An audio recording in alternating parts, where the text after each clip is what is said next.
আসসালামু আলাইকুম ওয়া রাহমাতুল্লাহি ওয়া বারাকাতুহু। প্রতিটা সময় চলে যাচ্ছে, প্রতিটা মুহূর্ত চলে যাচ্ছে।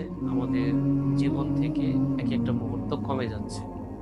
আমরা বলি আমাদের জীবন বয়স বাড়ছে, আসলে মূলত আমাদের বয়স বাড়ছে না। আমাদের বয়স দিন, দিন কমে যাচ্ছে। কারণ প্রতিটা জীব, প্রতিটা মানুষ, প্রতিটা জিন, ইনসান সবাই একটা নির্দিষ্ট সময় নিয়ে পৃথিবীতে এসেছে।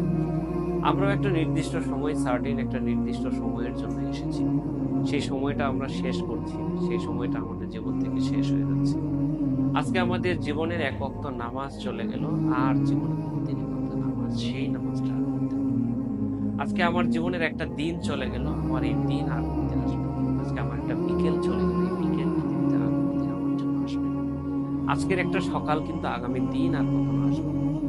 এই নির্দিষ্ট সময়ে যারা শেষ শেষ দিকে মানে যারা পরকালের জন্য, যারা শেষ কালের জন্য, যারা আখিরাতের জন্য আমরা যারা ব্যালেন্স যখন করছি, যারা আমরা ভালো কাজ করছি, যারা আমরা আল্লাহ তাআলা সুবহানাহু ওয়া তাআলার দেওয়া বিধান মতো আমাদের জীবন পরিচালনা করছি, আমরা সফল। আমাদের চোখে আজকে সাকসিড বলেন, সফলতা বলেন, সফলতার সংজ্ঞাটাই যেন ভিন্ন, ভিন্ন হয়ে গিয়েছে।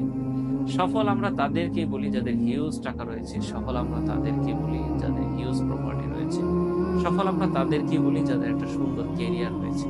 আমরা কখনো কি ওই সমস্ত মানুষদেরকে সফল বলি যে মানুষগুলা পৃথিবীর দুনিয়ার দিক থেকে তারা পিছিয়ে রইল, আখিরাতের দিক থেকে অনেক বেশি এগিয়ে আছে। আজকে আমাদের সমাজে অনেক মানুষ যাদেরকে আমরা বোকা হিসেবে চিনি, যাদেরকে আমরা একটু কম জানাশোনাওয়ালা মানুষ হিসেবে চিনি, কিন্তু ওই লোকগুলাই যারা হালাল উপার্জন করছে, যারা ৫ ওয়াক্ত নামাজ পড়ছে, যাদের দ্বারা অন্য মানুষের কোনো ক্ষতি হচ্ছে না, ঠিক ওই মানুষগুলাই কিন্তু আখিরাতে আমরা যারা আজকে চালাক, আমাদের চাইতে হাজার বছর আগে কিন্তু তারা জান্নাতে পাড়ি জমাবে।